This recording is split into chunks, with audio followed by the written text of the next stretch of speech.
Hi, this is Deborah at the Labyrinth, and this is the continuing series on Wicca. And we're going to start on the elements because they're the building blocks of magic. So I want to give you an overview of the elements, and then we're going to get into the element of air, the correspondences, and how to connect to them, and also meditation. And you'll be able to get all these printouts down below, however my cameraman does it. Everything I say will be in writing. So in order to understand magic, we have to understand a working knowledge of the elements, and the elements are air, fire, water, earth, and spirit. Each element has a correspondence to the physical, mental, emotional, and spiritual level. Magic is what makes things happen. Magic is not evil. It's natural, and its operations are driven by the witch's willpower. According to Aleister Crowley, he was in the 19th century, he lived in the 19th century, magic is the science and the art of causing change to occur in conformity with your will. So the science that he's referring to is based on the natural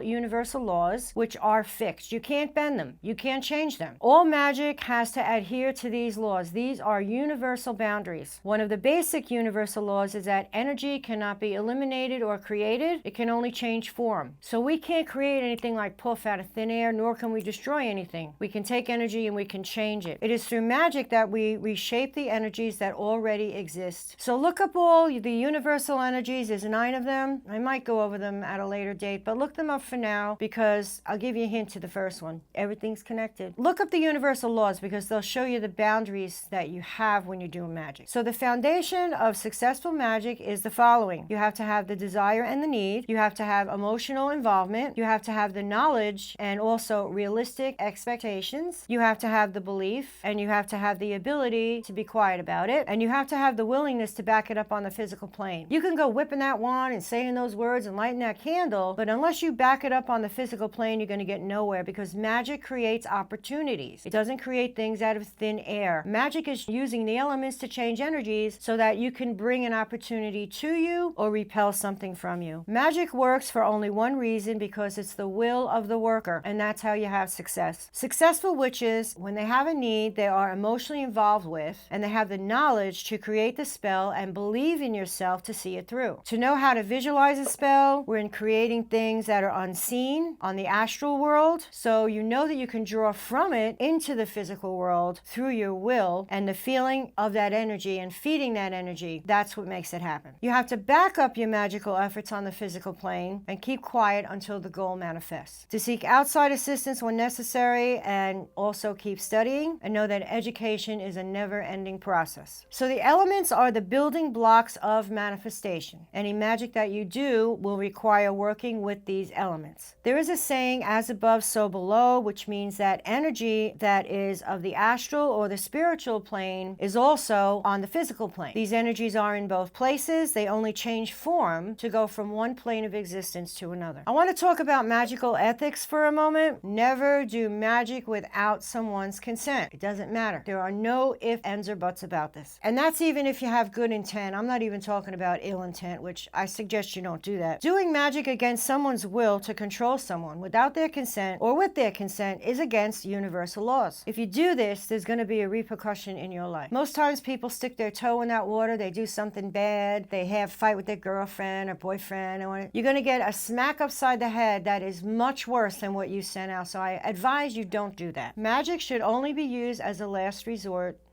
Try to reconcile the issue on every other plane first before you resort to magic.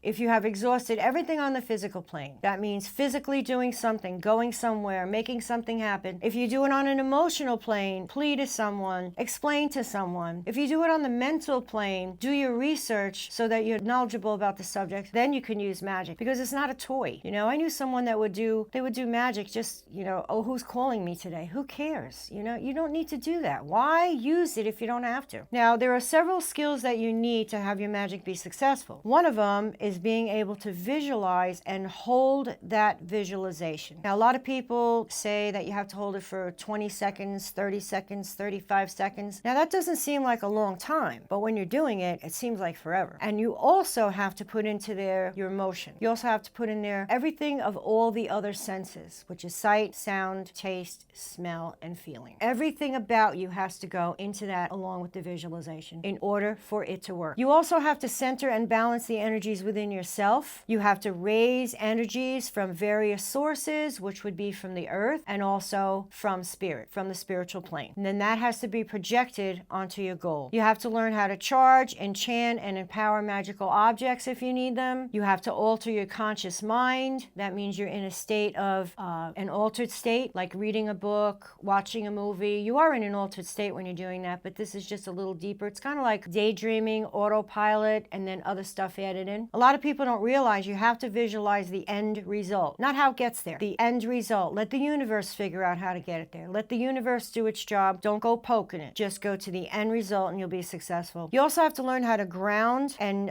get rid of any energies that you have taken on in raising. You have to have them come out because you don't want to walk around and be flighty. You don't want to be jittery, and the excess energy should be put back into the earth where it will be recycled. So in order to understand the elements, we have to understand the way that energies travel from the astral or the spiritual realm down to the physical world, and vice versa, up and down. So I have a chart here explaining how the energies work, and up at the top we have divinity, the unseen, the astral realm, the source of creation, the other world, the Godhead, the unconscious, the dream state. That is the spiritual world. Right under that we have air, the element of air. Under that we have the element of fire. Under that we have the element of water, and then the last one is the element of earth, which is the densest of all of the elements. The earth element also corresponds to humanity, whatever is seen, the earth plane, the result, the manifest, the individual, normal consciousness, the awakened state. This is all the physical realm. So we go from the spiritual down to the physical, and we go from the physical up to the spiritual. Each of the elements have activities, objects, and ideas in which it shares an affinity with that element. In magical terms, everything is ruled or governed by a certain element, meaning that its dominant characteristics share those of either earth, fire, water, or air. Many objects have secondary rulers as well, which I can explain later. Because all elements are densely packed of one element, there's always a smidge of other elements inside that element in order for it to work, like a cell. It has other things in it. Stay tuned for the continuing series on the elements in the Wicca series. Thank you.